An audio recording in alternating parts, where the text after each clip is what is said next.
அனைவருக்கும் வணக்கம். எப்படி இருக்கீங்க? அ இன்னைக்கு நான் வந்து இலக்கியத்துலேருந்து எதுவும் பேசல. சும்மா ஜென்ரலா பேசலான்னு இருக்கேன். இன்னைக்கு வீட்டெல்லாம் சுத்தம் பண்ணி, தரையெல்லாம் துடைச்சதுனால கை வலிக்குது. வலது கை ரொம்ப வலிக்குது. இடது கை கொஞ்சம் கம்மியா இருக்கு. அதனால தெருநாய பத்தி நெறைய பேசியிருக்காங்க. இப்போ தெருநாய்களுக்கு வந்து அம் சாப்பாடு போடுறது, அது ஒரு நல்ல காரியம். அதெல்லாம் தாண்டி, ஒரு தெருநாயா வாழ்றது எவ்வளோ கஷ்டம் யோசித்து பாருங்க. எப்ப சாப்பாடு கிடைக்கும்னு தெரியாது. அதுக்கு உடம்பு சரியில்லன்னா, அப்படியே இந்த புண்ணோடவே கிடக்கும். எவ்வளோ கஷ்டம். நம்ம வந்து மனுஷங்களே நம்ம நாய் மாரி தான் வாழ்ந்துட்டு இருக்கோம். சிலர நான் சொல்றேன். நான் சென்னையில இது 2022 இந்தியாவுக்கு வந்தப்போ, அ நடுராத்திரி இந்தியாவுக்குள்ள வர்றோம். அ அந்த வீதியில 5 நாய் நிக்குது. அதாவது ம ஆண் நாய்க்குட்டியெல்லாம் எடுத்துட்டு போயிடுறாங்க. அத பெண் நாய்க்குட்டிய யாரும் எடுக்கறதில்ல. அதனால என்ன ஆகுதுன்னா, அத அது தெருவுலயே சுத்திக்கிட்டு இருக்குது. அத அப்படியே குட்டி போடுது. அதுலயும் அந்த பெண் நாய்க்குட்டி யாரும் எடுத்துட்டு போறதில்ல. ஏன்னா நம்மளுக்கு வந்து அதுல சில பிரச்சனைகள் இருக்கு. அதனால எடுத்துட்டு போமாட்டாங்க. அந்த நாயெல்லாம் பார்த்தீங்கன்னா, எலும்பும் தோலுமா இல்ல. ஆனா அதுக்கு முந்தின ஸ்டேஜ்ல இருக்கு. கொஞ்சம் நல்லா இருக்கு. ஆனா அவ்ளோ ஒல்லியா இருக்கு. 5 நாய் நிக்குது தெருவுல. அப்படியே பார்த்தோனே பயந்துட்டேன். ஏன்னா, அது நம்ம நம்ம கிராமத்துலனா அந்தந்த வீட்ல அந்த நாய் நிக்கும். அவங்க பார்த்தோனே நம்ம நம்ம ஊர்க்காரங்கன்னு சொல்லிட்டு சொல்லுவாங்க. "அமைதியா இரு" அப்படின்னு சொல்லுவாங்க. இது நமக்கு தெரியாத ஊரு. 5 நாய் நிக்குது. நான் யாருமே இல்ல. அந்த நாய்க்கு ஓனரே யாரும் கிடையாது. எல்லாரும் தூங்கிட்டு இருக்காங்க. அப்படியே நான் மனசுக்குள்ள அப்படியே நடுங்குது. கடிச்சு வச்சா என்ன ஆகும்? 5 நாய் யோசிச்சு பாருங்க. தெருநாய் வந்து அதுக்கு சாப்பாடு தேவ, அது தூங்குற இடம் தேவ, மழை பெஞ்சா ஒதுங்குற இடம் தூங்குறதுக்கு இடம் தேவ. அது ஒரு கஷ்டத்துல இருக்கு. இப்ப நான் வந்து சாப்பாடு போடுறேன். அதாவது சாப்பாடு போடுறது நல்ல காரியம் தான். இப்ப எங்க யுனிவர்சிட்டில நான் வளர்த்த நாய் அன்பு இருக்கு இல்லையா? அதோட அம்மா, அப்பா 2 பேருமே அ 2 நாயுமே 2 பேருமே பாரதிதாசன் யுனிவர்சிட்டில அந்த காம்பவுண்டுல இருந்தது. இது சைக்கிள் நிறுத்துற இடத்துல. அதுக்கு என் ஃப்ரெண்ட் வந்து சாப்பாடு போடுவாங்க. அது வந்து அந்த யுனிவர்சிட்டிக்குள்ளேயே தான் இருக்கும். அதனால வந்து ஒரு பிரச்சனையும் கிடையாது. ரொம்ப சாதுவான நாய்ங்க. அது வந்து நடுராத்திரியில யாராவது தெரியாதவங்க வந்தாலாம் கடிக்க போறதில்ல. அது வேற. அது வேற. இப்போ இங்க இப்ப நம்ம தெருநாய்ன்னு சொல்றோம் இல்லையா? அது காட்டு நாய். தெருநாய் இருக்கு பார்த்தீங்களா? அது கடிச்சு வைக்குது, அந்த நோய், இந்த நோய். அது என்னென்ன பாதிப்பு? ஒரு தடவ சைக்கிள்ல போனப்போ சைக்கிள்ல வந்து விழுந்துருச்சு. நல்ல வேளை பஸ் எதுவும் அந்த பஸ் போற ரோடு. சைக்கிள் முன்னாடி வந்து விழுந்து, ஒரு 4 நாய் ரேஸ் வச்சுட்டு வருது. ஒரு நாய் முதல் நாய் வந்து சைக்கிள்ல விழுந்துருச்சு. நான் கீழ விழுந்துட்டேன். நல்ல வேளை. பஸ் இருந்ததுன்னு வச்சுக்கோங்க, அது ஏத்திருப்பாங்க. நாய் வந்து கிராமத்துலலாம் சுதந்திரமா திரியுது. சில நாய்கள் அந்த நாய்கள் கூட நம்மள வந்து கடிக்காது. இந்த கட்டி வைக்கிற நாயி, ஒரு விஷயம் தெரியுமா? சரியா சாப்பாடு போடலன்னா, அதுகளுக்கு மனசு கஷ்டமா இருக்கும். அந்த கோவத்த யார் மேலயாவது காமிக்கும். இன்னொரு விஷயம் சொன்னா யாரும் கோவிச்சுக்காதீங்க. நீங்க வந்து லேப்ரடார் எவ்வளோ நல்ல நாய் வாங்குனாலும், நம்ம நாய் வளர்க்குறோம் இல்லையா? நம்மளோட குணம் தான் நாய்க்கு வரும். நம்ம போடுற சாப்பாட சாப்பிடுது இல்லையா? நம்ம முகத்த பாக்குது. நம்மளுடைய நம்ம மனசுல நம்ம என்னலாம் நெனைக்கிறோம்? எப்படி பேசுறோம்? அந்த நாய் முன்னாடி எப்படி பேசுறோம், பழகுறோம், சண்டை போடுறோம். அதெல்லாம் பாத்துக்கிட்டே இருக்கும். நம்ம ஒ அந்த நாயோட ஓனர் மாதிரியே தான் அந்த நாய் இருக்கும். வீட்டாளுங்க சாதுவா இருந்தாங்கன்னா, அன்பா இருந்தாங்கன்னா, அந்த நாயும் அப்படிதான் இருக்கும். பாசமா இருக்கும். தெரியுமா? இப்ப நீங்க கோல்டன் ரெட்ரீவர் வாங்கிட்டு வந்து, நீங்க சிடு சிடு சிடுன்னு வீட்ல சண்டையும், சச்சரவுமா பொருள தூக்கி போட்டு உடைச்சுக்கிட்டு அப்படி இப்படிலாம் இருந்தோம்னு வச்சுக்கோங்க, அந்த நாயே அக்ரெசிவ் நாய் ஆயிடும். அப்படி இருக்கிறப்போ, பிறவியிலேயே அக்ரெசிவான நாய்ன்னு இருக்கு. இப்போ அது என்ன சொல்லுவாங்க, அம் இந்த ஆடு மேய்க்குமே அந்த நாய் பேரு, பார்டர் கோலி. அது வந்து குதிரை மாதிரி. அந்த குதிரை மாதிரி இருக்கிற நாய கூட்டிட்டு வந்து, சோம்பேறியா ஒரு இடத்துல உட்கார வச்சோம்னு வச்சுக்கோங்க, அதுக்கு வந்து மனநல பாதிப்பு வந்து கடிச்சு வச்சுரும். ஓடிக்கிட்டே இருக்கும் பயங்கரமா. அதுக்குன்னு ஒரு தன்ம இருக்கு. இப்ப என்ன வந்து ஒரு 100 கிலோவுல இருக்கிற மூட்டைய தூக்க சொன்னா நான் தூக்க மாட்டேன். சரிங்களா? தூக்க முடியாது. அதுபோல அந்த பார்டர் கோலியால சும்மா உட்கார்ந்திருக்க முடியாது. அப்படி சுறு சுறு சுறுன்னு அது வேலை செய்யும். அது அது வந்து வொர்க்கிங் டாக். அதுபோல சின்ன சின்ன வகை நாய் இருக்குல்ல, அதுகிட்ட போயிட்டு நம்ம வேலை செய்ய சொன்னோம்னா, அது படுத்துக்கும். நாய நாய வுடுங்க. அந்த நாய்க்குன்னு ஒரு மனசு இருக்குல்ல, யார்றா எப்படா சாப்பாடு போடுவான்னு பார்த்துக்கிட்டு ஏறக்குறைய சில சில மனுஷங்களும் அப்படிதான். அதெல்லாம் நான் சொல்ல விரும்பல. அதாவது நம்ம எவ்வளோ எவ்வளோ விஷயங்கள நம்ம நம்ம வாழ்க்கையிலே பார்க்குறோம். அது காதலுக்காக பிச்சை எடுக்கிறது, இல்ல பாலியல் விஷயத்துக்காக பிச்சை எடுக்கிறது, அப்படியே லோலோன்னு அலையிறது. அந்த நாய் சோத்துக்காக அலையுது. நம்ம எவ்வளோ விஷயங்களுக்காக அலையிறோம். இப்போ நம்ம ந ந ஒரு நாய் வீட்டு நாயா இருந்ததுன்னு வச்சுக்கோங்க, அது உரிமையா கேட்கும், எனக்கு சாப்பாடு குடுன்னு. அது போய் வால் ஆட்டிக்கிட்டு கேட்கும். என்ன வந்து தடவி குடுன்னு கேட்கும். இங்க பாருங்க நான் எங்க வீட்ல நாய் இருந்துச்சு. எங்க அன்புக்கு முன்னாடி ஒரு ஜாலின்னு ஒரு நாய் வச்சிருந்தோம். ஜாலி. அந்த நாயி எங்க சொந்தக்காரங்க வந்தாங்கன்னா, "ஏன் இவ்வளோ நாள் வரல?" அப்படின்ற மாதிரி அது பேசுற மாரியே கத்தும். எங்க நான் சொன்னேனே எங்க தாய் மாமன். எங்க சின்ன மாமன் வந்தாருன்னா, ஒரு தடவ வர்றாரு, மடியில போய் படுத்துக்குது. மடியில போய் படுத்துக்கிட்டு எந்திரிக்கவே மாட்டேங்குது. எங்க அம்மா எல்லாம் பார்த்துச்சுன்னா, "ஏன் இவ்வளோ நாள் வரல?" அப்படின்ற மாரி கத்தும். அதுகளுக்கு அவ்வளோ அறிவு இருக்கு. இல்லன்னு சொல்லல. எப்படி வந்து நாம அதுகிட்ட அந்த ஒரு நாயா இருந்தா கூட பாசமா இருக்கணும். இல்லன்னு வச்சுக்கோங்க, அந்த நாய வாங்கவே கூடாது. ஆஸ்திரேலியால ஆஸ்திரேலியாவுல நாய் வாங்குறதுங்கிறது யானைய கட்டி தீனி போட்ட மாதிரி. அவ்வளோ வேலை இருக்கு. அப்படி அதாவது எங்க அன்பு நாய் இறந்துருச்சா, நான் இந்தியாவுக்கு போறதுக்கு முன்னாடி அது இறந்து போயிடுச்சு. அந்த துக்கம் தாங்காம நான் வீட்ல பேசிக்கிட்டே இருந்தேன். அது வந்து நான் இப்படி அதாவது நான் வேற யார்ட்டயும் சொல்றதுக்கு யாரும் இல்ல. அதனால பிள்ளைங்ககிட்ட சொல்லிக்கிட்டே இருந்தேன். அவங்க என்ன ஆயிட்டாங்கன்னா, நம்மளும் நாய் வாங்கணும்னு ஆசை வந்துருச்சு. உண்மையிலேயே நாய் வந்து அவங்களுக்கு கிடையாது, எனக்கு தான். ஆனா அது நெறைய வேலை பண்ண வேண்டியிருக்குது. கோல்டன் ரெட்ரீவர் முடி கொட்டும். நம்மளுக்கு வந்து ஆசைப்படுறது ஒண்ணு. ஆனா அத நம்ம செய்ய முடியுமா? அத வந்து மெயின்டெயின் பண்ண முடியுமாங்கிறது ரொம்ப கஷ்டம். இப்போ உங்களுக்கு வந்து உரிமை இல்ல. 2 விஷயத்த மட்டும் பாருங்க. நான் வந்து சாப்பாடு போடுறேன். நான் வந்து நல்ல எண்ணத்தோட இருக்கேன். அது ஏன் ஒரு நாய் தெருவுல இருக்குன்னு நான் கேட்கிறேன். இப்போ ஒரு நாய் இருக்குல்ல. இது இந்த வயசான நாய் எல்லாமே வயசானதுக்கு அப்புறம். நாய்க்குட்டின்னு ஒண்ணு இருந்துச்சுன்னா, ஒரு ரூ. 50 ஒரு ரூ. 100 குடுத்தாவது யாருக்கிட்டயாவது இங்கெல்லாம் எல்லா நாயும் காசு தான். ஃப்ரீயே கிடையாது. இப்ப தெருநாய்னால ஈஸியா ஃப்ரீயா நாய்க்குட்டி கிடைக்குது அவ்வளோதான். மத்தபடி எந்த பிரயோஜனம் கிடையாது அந்த நாய். ரொம்ப பாவம். எந்நேரமும் ஒரு பசியோடவே இருக்கும். யாருமே இல்லாத ஒரு மனுஷன், ஒரு காசு இல்லாம, ஒரு தூங்க இடம் இல்லாம, ஒரு சாப்பாடு இல்லாம, ஏன்னு கேட்க யாருமே இல்லாத ஒரு மனுஷன் எப்படி இருக்கணும்?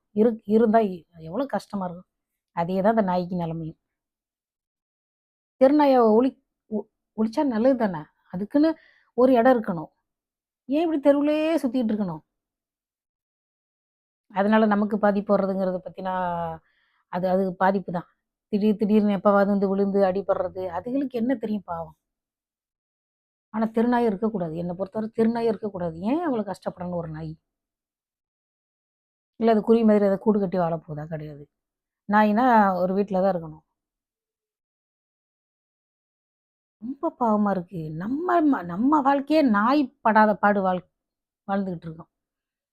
இதுல வந்து நாய் விழுந்து என் வண்டியில குறுக்க வந்து ஒரு பிள்ளை விழுந்து ஆக்சிடென்ட் ஆயிடுச்சுன்றாங்க. அந்த மா அவங்கலாம் என்ன அறிவு? அதாவது நாய் வேற, மனுஷங்க வேற. நாய் விலங்குதான். எங்க அம்மாயி சொல்லுவோம், "நாய் உறவோ, பேய் உறவோன்னு." எவ்வளோதான் நீங்க பாசமா இருந்தாலும், திடீர்னு அது மனசு கஷ்டத்துல இருக்கிறப்போ, நம்ம கொஞ்சினோம்னு வச்சுக்கோங்க, கோவம் வரும். மனுஷங்களுக்கு எப்படி கோவம் வருது? நான் நான் வளர்த்த மாடு உடம்பு சரியில்லாம இருந்தது. நான் அந்த தம்பனெயில் கூட வச்சிருக்கேன், என்னோட மாடு ஃபோட்டோ. உடம்பு சரியில்லாதப்போ நான் போய் பார்க்கவே இல்ல. அது உடம்புல அதாவது நான் கண்டுக்கவே இல்ல. அதாவது நான் போனேன் மாட்டுக்கிட்ட. எங்க அப்பா வந்து போ வேணான்னு சொன்னாரு. ஏன்னா கால் இருக்கு இல்லையா? இந்த கால் இருக்குல்ல, அந்த கால்ல இடையில வந்து புண்ணு வந்துருச்சு. நடக்க முடியல அதால. நான் எப்பவும் அத மடியில படுக்க வச்சு தடவி குடுப்பேன். நான் போவே இல்ல அந்த மாட்டுக்கிட்ட. ஒரு 2, 3 மாசமா போகல. அதுக்கப்புறம் புண்ணு சரியாச்சு. கிட்டத்தல போறேன், என்ன அந்த மாடு முட்ட வந்துருச்சு. உண்மையிலேயே சொல்றேன். இத புரிஞ்சுக்கிறதுக்கு எனக்கு ஒரு 15, 20 வருஷம் ஆயிப்போச்சு. அது ஏன் முட்டை வந்துச்சுன்னு. எனக்கு அப்போ ஒரு குழந்தை பிறந்து கொஞ்சம் அப்படியே பழைய விஷயங்கள யோசனை பண்ணிக்கிட்டே இருந்தப்போ ஆபத்து வந்தது. அதுக்கு மனசு கஷ்டத்துல இருந்திருக்கு. நான் வந்து உடம்பு சரியில்லாம இருக்கிறப்ப நீ என்ன வந்து பார்க்கல. இப்ப ஏன் வந்து பார்க்குறன்னு அது முட்டுச்சு. ஆனா அத வந்து எங்க வீட்ல வித்துட்டாங்க. வித்தன்னைக்கு அந்த மாடு போச்சு பாருங்க அவ்ளோ வேகமா. அதாவது ஐ ஹேட் யூ அப்படின்ற மாரி அது போச்சு வேகமா. அது வந்து வளர்க்கறதுக்கு வாங்குனாங்களா? இல்ல கேரளாவுக்கு அடிமாடா போச்சா? எனக்கு எதுவும் தெரியாது. ஆனா அந்த மாட்டோடைய அந்த மன கஷ்டத்துக்கு ஒரு மாட்டுக்கும் மனுஷனுக்கும் இடையில எவ்வளோ விஷயம் இருக்கு பாருங்க. உண்மையிலேயே அது நான் பொய்யெல்லாம் சொல்லல. அந்த மாடு வந்து அப்படியே ரியாக்ட் பண்ணுச்சு. இப்ப நாயும் பாசமா தான் இருக்கும். எங்க வீட்ல ஜாலி இருந்தது. அடுத்து அன்பு இருந்தது. அன்பு நான் திருப்பி இந்தியாவுக்கு போறப்ப அது என்ன பார்த்து எப்படி குதிக்கும், சந்தோஷப்படும்னு நெனச்சு, நெனச்சு, நெனச்சு எத்தன வருஷமா நெனச்சுக்கிட்டே இருந்தேன். கடைசில அந்த நாய் இறந்து 2, 3 மாசம் கழிச்சு என்ட்ட சொல்றாங்க. நான் கேட்டேன், "ஆ அன்பு எப்படி இருக்குன்னு?" "அது இறந்து போச்சு 2, 3 மாசத்துக்கு முன்னாடி. 2 மாசத்துக்கு முன்னாடி" அப்படின்றாங்க. எனக்கு எப்படி இருக்கும்? எனக்கு அதுக்கு தான் இந்தியாவுக்கே போகக்கூடாதுன்னு நெனைக்கிறேன். அது இறந்த அன்னைக்கு சொல்லல. 2, 3 மாசம் கழிச்சு அன்பு இறந்துருச்சு அப்படின்னா எனக்கு எப்படி இருக்கும்? அதாவது நான் நான் வந்து கன்டினியூஸா அவங்கள்ட்ட பேசல. அவங்களும் என்கிட்ட வந்து பேசல. அவ்வளோதான். இப்போ நான் ஒரு சின்ன விஷயம் என் சொந்த விஷயத்த சொல்றேன் கேளுங்களேன். நான் வருஷம் முழுக்க அந்த பிள்ளைங்கள நான் பார்த்துக்கிட்டு இருக்கேன். சரிங்களா? இன்னைக்கு கை வலிக்குது. கொஞ்சம் உதவி பண்ணுங்கன்னு ஒருத்தர்ட்ட கேட்டப்போ, பதிலே பேசல. நான் சில சமயம் நான் சொல்லியிருக்கேன் வீட்ல. அதாவது நான் வருஷம் முழுக்க பார்த்துக்கிட்டு இருக்கனால, என்னைய அவங்க மிஸ் பண்றதே கிடையாது. மிஸ் பண்றதுன்னா, அ என்ன என்ன நெனச்சு ஏங்குறது கிடையாது. மிஸ் பண்றதே கிடையாது. அவங்க அப்பா வெளியூர்ல வேலை செய்றாரா? அவர மிஸ் பண்ணுவாங்க. ஆனா என்ன வந்து என்ன அம்மா அம்மா எங்க? அம்மா எங்கன்னு ஏங்குறதே கிடையாது. ஏன்னா நான் 24 மணி நேரமும் வருஷம் முழுக்க கூட இருக்கேன். அப்போ ஒரு நாள் நான் சொன்னேன். கடவுளே எனக்கு ஒரு 4 நாள், ஒரு 3 நாளாவது உடம்பு சரியில்லாம போயிட்டு ஹாஸ்பிட்டல்ல படுத்துக்கணும். சீரியஸா இல்ல. ஏதோ ஒரு பிரச்சனையால நான் போய் உடம்பு சரியில்லாம ஆஸ்பத்திரியில தங்கிரணும் 3 நாளைக்கு, 4 நாளைக்கு. அப்பதான் அந்த பிள்ளைங்க அம்மா அம்மா எங்க தேடுவாங்க. எப்போதுமே நம்ம கூட இருக்கனால ஒரு மரியாதையே இல்ல. அதாவது ஒரு பிள்ளைய நான் சொல்றேன். ம ம மத்த பிள்ளைங்க கிடையாது. ஒரு பிள்ளைக்கு மட்டும். அதாவது நம்ம எப்பவுமே இருக்கனால மரியாதை இல்ல. இத ஏன் நான் சொல்றேன்னா, மனுஷங்களுக்கு மனுஷங்களே வந்து இப்படி நடந்துக்கிட்டா, ஒரு நாய் என்ன செய்யும்? அதுக்கு என்ன தெரியும்? தெரு நாய் எல்லாத்தையும் புடிச்சிட்டு போய் ஒரு இடத்துல அடைச்சு, அதுக்கு சாப்பாடு போட்டு அது வயசாகும்ல. அது செத்து போயிடும்ல. அப்ப அந்த அந்த இது முடிஞ்சிரும்ல. அதுக்கப்புறம் யாராவது நாட்டு நாய் வளர்த்து, அதுக்கு நல்ல வேக்சின் நல்ல ஆஸ்திரேலியாவுல ரூல்ஸ் படி அத பதிவு பண்ணணும். வேக்சின் போடணும். டாக்டருக்கு உடனே அந்த டாக்டர் சின்ன குட்டியில இருக்கிறப்பவே அது கூட டாக்டரோட இது பண்ணிருவாங்க. அப்பாயின்ட்மென்ட்லாம் வாங்க ஆரம்பிச்சுருவாங்க. அதுக்கு அதுக்கு ஹெல்த் ப்ராப்ளம். அந்த பூச்சியெல்லாம் இருந்துச்சுன்னா, அதுக்கும் சரி பண்ணணும். அதனால பிள்ளைங்களுக்கு எதுவும் தொற்று நோய் வரக்கூடாதுன்னு அதையும் பார்க்கணும். ரொம்ப அக்ரெசிவாலாம் வாங்கக்கூடாது. ஏன்னா, நம்ம வீட்ல வந்து காய்ச்சி மூச்சுன்னு சத்தம் போட்டுக்கிட்டு இருந்தோம்னா, நம்மள விட அந்த நாய்க்கு அதிகமா சத்தம் கேட்கும். சும்மா குட்டி சத்தம் கூட அதுக்கு அதிகமா கேட்கும். அப்ப நம்ம வந்து வால் வால்ன்னு வீட்ல கத்திக்கிட்டு இருந்தோம்னு வச்சுக்கோங்க, அந்த அந்த வீட்டாளுங்களுக்கு நாய் நாய் சரிப்பட்டே வராது. நாய் சரிப்பட்டு வராது. ஏன்னா, அதுக்கு நம்ம போ, வான்னு சத்தமா பேசினாலே அதுக்கு ரொம்ப கஷ்டமா இருக்கும்.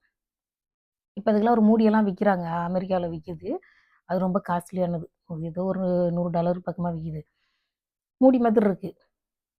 ஆனா, நம்ம ரொம்ப அக்ரெசிவா கோவப்பட்டுக்கிட்டு, சண்டை போட்டுக்கிட்டு இருக்கிற, அந்த குடும்பத்தில நாய் வாங்கவே கூடாது. பூனை என்ன தெரியுமா பண்ணும்? அது ரொம்ப உரிமையோட எல்லாத்தையும் எடுத்து எடுத்து சாப்பிடும். நாய் அப்படி கிடையாது. பாவம். அது பெர்மிஷன் இல்லாம எதுவும் சாப்பிடாது. ஆனா, இப்ப நம்ம வீட்ல இருக்கிற நாய்க்கே நான் நெனப்பேன். டி நாய் வாங்குறோம்னா, சவுண்டா டிவி வச்சோம்னா நம்மளால கேட்க முடியாது. அந்த நாய்க்கு கஷ்டமா இருக்குமே. நாய வெளியில அனுப்பிச்சோம்னா குளுரும். அது ஒரு பிரச்சனை. முடி கொட்டுறதுங்கிறது ஒரு பிரச்சனை. நாய் வந்து சாப்பாடு எடுத்து அது தானா சாப்பிடாது. ஜென்டிலா இருக்கும். ஆனா, இந்த தெருவுலயே கிடக்குதுல்ல இந்த நாயி. எத்தன காரு, வண்டி, ஹாரன் சவுண்டு, வாலு வாலு வாலு வாலு வால்ன்னு சத்தம் கேட்டு கேட்டு அது அது எவ்வளோ ஒரு துன்பத்தில இருக்கும். அது ஏதோ ஒரு அதுகளுக்கு நீங்க யோசித்து பாருங்க. நம்மளுக்கு ஸ்ட்ரெஸ் வர்ற மாரி நாய்க்கும் ஸ்ட்ரெஸ் வரும். சாப்பாடு கிடைக்காது, தூங்க முடியல. எப்படா எவனாவது சாப்பாடு போடுவான்? யாரோ சாப்பாடு போடுவாங்கன்னு ஏங்கிக்கிட்டே இருக்குல்ல. நீ யோசித்து பாருங்க. ஒரு ஒரு யாருமே இல்லாத ஒரு மனுஷன், துக்கம், கஷ்டம், துன்பத்தில இருக்கிற ஒரு மனுஷன், நம்மள பார்த்து யாராவது சிரிக்க மாட்டாங்களான்னு ஏங்குற மாதிரி தான் அந்த நாயோட நிலைமை. இப்ப இப்ப எனக்கு ஒருத்தர் உரிமை இருக்குன்னு வச்சுக்கோங்க. என்கிட்ட ஏன் ஃபோன்ல பேசலன்னு நான் கேட்க முடியும். உரிமை இல்லாதவங்கள்ட்ட நான் கேட்க முடியுமா? இப்ப இந்தியாவுல இருக்கிறாங்க என் ஃப்ரெண்டு. அவங்க என் ஃப்ரெண்டு. நான் 2 மணி நேரம் பேசுவேன். அவங்களுக்கு நான் ஃபோன் பண்ணி, "ஏன் எனக்கு ஃபோன் பண்ணல? ஏன் மெசேஜ் பதில் அனுப்பல?" அப்படின்னு நான் கேட்க முடியும். உரிமை இல்லாதவங்கள நம்ம கேட்க முடியுமா? ஏன் என்ட்ட பேசலன்னு? அதே தான் அந்த தெரு நாய் நிலைமையும். எனக்கு ஏன் நீ சாப்பாடு போடல? அந்த அந்த நாய் யாரையுமே கேட்க முடியாது. அது ஏறக்குறைய பிச்சை எடுத்துக்கிட்டு இருக்கு. நீங்க பிச்சை போடுறீங்க. நீங்க அந்த நாய்க்கு வந்து நல்லது பண்ணல. நீங்க நாய்க்கு அந்த நாய மரியாதை குடுக்கிறதா இருந்தா, நீ இது வீட்டுக்கு எடுத்துட்டு போய் வளர்த்துருக்கலாம்ல. யாருக்காவது தெரிஞ்சவங்களுக்கு குடுத்துருக்கலாம்ல. பெரும்பாலான கடுவன் நாய் இருக்குல்ல, ஆண் நாய் இருக்குல்ல, அதெல்லாம் தூக்கிட்டு போயிருவாங்க. பெண் நாய் தான் தெருவுலயே சுத்திட்டு கிடக்குது. ஏன்னா லேடீஸ்க்கு மட்டும் இந்த உலகத்துல மரியாதை குடுக்குற மாதிரி. அப்ப நாய்க்கு மட்டும் மரியாதை கிடைச்சிருமா என்ன? நாட்டு நாயா அந்த யார் அந்த அந்த சைட்ல இருக்கிறவங்க தெரு நாய சப்போர்ட் பண்றாங்க தெரியுமா? அதெல்லாம் சப்போர்ட் பண்ணவே கூடாது. அது ஏன் தெருவுல சுத்தணும்னு நான் கேட்கிறேன். ஆட்டுக்குடி தெருவுல சுத்துதா? மாடு தெருவுல சுத்துது. வெட்கமே கிடையாது. நீங்க பால் கறக்குறீங்க. அந்த மாட்ட கொண்டு போய் ஒழுங்கா புல்லு போடலன்னா, எதுக்கு நீங்கலாம் மாடு வளர்க்குறீங்க? அது பாட்டுக்கு தெருவுல இப்டி பிச்சை எடுக்குது. அது உண்மையிலேயே சொல்றேன். நாங்கலாம் மாடு வளர்க்குறோம். அவ்ளோ டீசென்ட்டா வளர்ப்போம். அதுக்கு அவ்ளோ அருமையா புல்லு போட்டு, புண்ணாக்கு வச்சு, தண்ணி வச்சு, அது உடம்புல ஏதாவது பூச்சி இருக்கான்னு பார்த்து, அப்படி வளர்ப்போம். இந்த டவுன்ல இருக்கிற பக்கிகள் என்ன பண்ணுது பாரு, தெருவுலயே விட்டுறது மாட்ட. அது யாராவது குத்திருச்சுன்னா என்ன பண்றது? நீ இந்துவாரு, நீ எந்த மதத்துல வேணா அப்படியே சுத்துது. ஆடு சுத்துது, மாடு சுத்துது. அதோட சேர்த்து நம்மளும் வேன்னு மனுஷங்களும் சுத்துறோம். நம்மளுக்கு வேலை கிடைக்கல, நமக்கு கல்யாணம் ஆவல, நம்மகிட்ட காசு இல்ல, கடன் போட்டுக்கிட்டு இருக்கோம். நம்மளும் அப்படியே பரதேசி மாரி சுத்திக்கிட்டு இருக்கோம். என்ன நம்ம மட்டும் நல்லா பொழைக்கிறோமா என்ன? எரிச்சலா வருது. தெரு நாய்கள் மேல இவ்ளோ பாசம் வச்சிருக்கீங்க. எல்லாத்தையும் புடிச்சிட்டு போயிட்டு, கொலை பண்ணக்கூடாது பாவம் அது. அது உயிரோட இருக்கிற வரைக்கும் அத பாதுகாத்து வச்சுட்டு, அதுக்கப்புறம் நாட்டு நாய் யார் வச்சிருக்காங்களோ, அவங்கள நல்லா ப்ரீடு பண்ண வச்சு, குறைஞ்சது ஒரு 100, 500 குடுத்தாவது வாங்கி கொண்டு போய் நீ ரூ. 500 குடுத்தாவது நீ நாய் வாங்குறன்னு வச்சுக்கோ. அப்ப தானே அந்த நாய்க்கு ஒழுங்கா நீ சாப்பாடு போடுவ. அதோட அருமை தெரியுதா? ஈஸியா கிடைக்கிறதுனால, அது நாயையும் வந்து கண்டுக்கிறது கிடையாது. சில நாயெல்லாம் பார்த்தீங்கன்னா, அது வாக்கிங் கூட்டிட்டு போறது கிடையாது. அது அது வந்து ஏன்டா இந்த வீட்ல வந்து நம்மள கூட்டிட்டு வந்தானுங்கன்ற மாதிரி இருக்கும். வாக்கிங் போறது கிடையாது. அது என்ன வேணா சாப்பிடும். உண்மையிலேயே சொல்றேன். பிறந்தா கூட ஆஸ்திரேலியாவுல தான் நாயா பொறக்கணும். அத வாக்கிங் கூட்டிட்டு போவாங்க. அது சந்தோஷமா இருக்குதா, அதுக்கு ஃப்ரெண்ட்ஸ் வேற. டாக் பார்க் இருக்கா, நான் ஒரு வீடியோ போட்டிருந்தேனே. அதுக்கு ஃப்ரெண்ட்ஸ் இருக்கு, அதுக்கு பர்த்டே இருக்கு, அதுக்கு ட்ரெஸ் இருக்கு. அதுக்கு வந்து இனப்பெருக்கம் செய்யணும்னா, அதுக்கு வந்து பார்ப்பாங்க நாயி. கல்யாணம் பண்ணி வைக்கிற மாதிரி. நம்ம நாய் நம்ம ஊர்ல நாய் வாங்கிட்டாங்கன்னு வச்சுக்கோங்க, அது சோறு போட்டுக்கிட்டே இருக்குது. அவ்வளோதான். அது எதுக்குன்னா, திருடன் வந்தான்னா கொலைக்கிறதுக்கு அவ்வளோதான். அத வந்து அன்பு செய்றதெல்லாம் கிடையாது. அது அது வந்து ஒரு ஒர்க்கர். திருடன் வந்தா கொலைக்கணுங்கிற அந்த வேலை செய்றதுனால அது சோறு போடுறாங்க. அது மேல ஒண்ணும் அன்பெல்லாம் கிடையாது. அன்பு இருந்துச்சுன்னா, அந்த அந்த நாய வந்து சில சில வீடுகள்ல பார்க்குறேன் கட்டியே வைக்கிறது. அது திறந்த உடனே பயங்கர கோவமாயிடுது. எதுக்கு கட்டியே வைக்கணும்? உங்களுக்கு வந்து ஆ ரொம்ப அக்ரெசிவான நாயெல்லாம் வாங்கி நீங்க என்ன பண்ண போறீங்க? ஒரு தோட்டம் இருக்கு. ஒரு ஃபார்ம் ஹவுஸ் இருக்கு. உடனே நாய் வாங்கிர்றது. அங்க ஏதோ தங்கம், வைரம்லாம் இருக்கிற மாதிரி.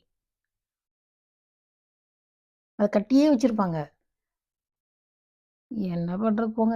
அதாவது நீங்க வந்து இத பண்ணு, அத பண்ணு, இத பண்ணுன்னு உயிர் எடுக்கிறது மனுஷங்கள. நாய வந்து கட்டியே வச்சுக்கிறது. இப்படிலாம் பண்ணிட்டு இருந்தா ஒண்ணுமே பண்ண முடியாது.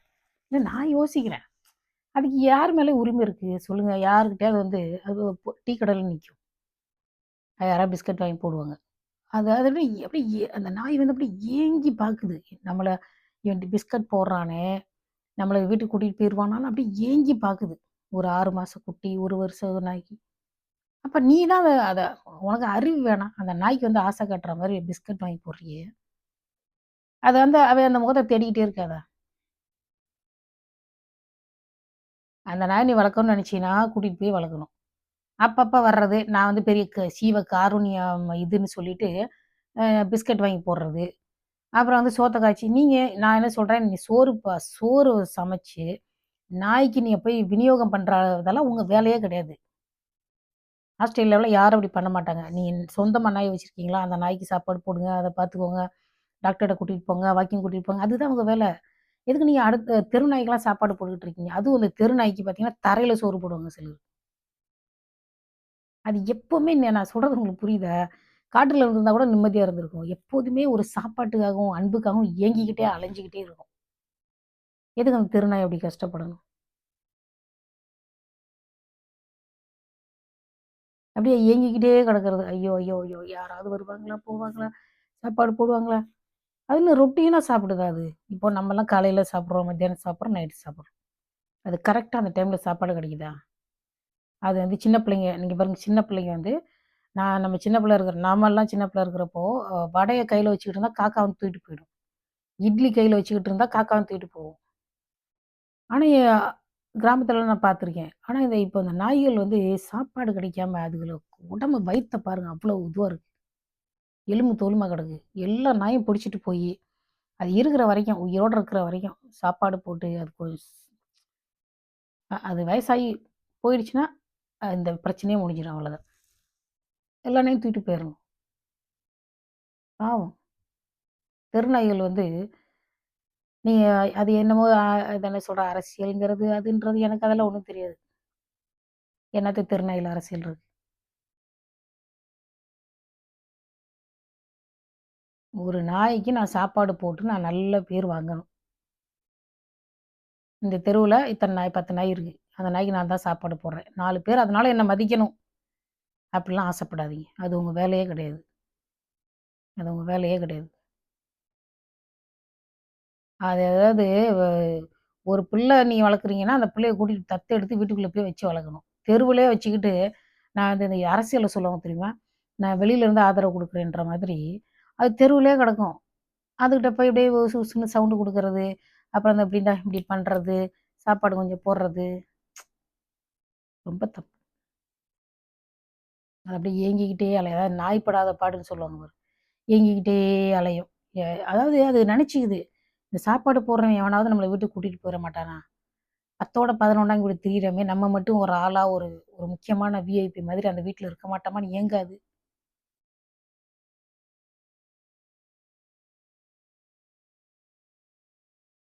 அதெல்லாம் சிந்திக்கிற அளவுக்கு நமக்கு எதுக்குது? நமக்கு என்னத்துக்கு நேரம்? எங்க இருக்கு நேரம்? ஆனா நாய் வளர்க்குறீங்க பார்த்தீங்களா? நம்ம வீடுகள்ல, நம்ம ஊர்கள்ல எவ்வளோ சவுண்ட் இருக்கு. அது நம்ம வீட்ல நம்ம வீட்டாளுங்க என்ன குணத்துல இருக்கமோ, அதே மாரி தான் நாய் இருக்கும். புரியுதுங்களா? சின்ன பிள்ளை கூட வளர்ந்துரும். அது இருக்கிற வரைக்கும் அது சின்ன பிள்ளை மாதிரியே இருக்கும். அது நம்ம என்ன செய்றோமோ, அது அப்படியே மிரர் மாதிரி. அது அப்படியே ரிஃப்ளெக்ட் பண்ணும். கோல்டன் ரெட்ரீவர் வளர்த்தா கூட, வீட்ல ஒரே சண்டை சச்சரவா இருந்ததுன்னு வச்சுக்கோங்க, அதுவே அக்ரெசிவ் ஆயிடும். அது எவ்வளோ பெருசு தெரியுமா? அது ஒரு 30 கிலோ இருக்கும்.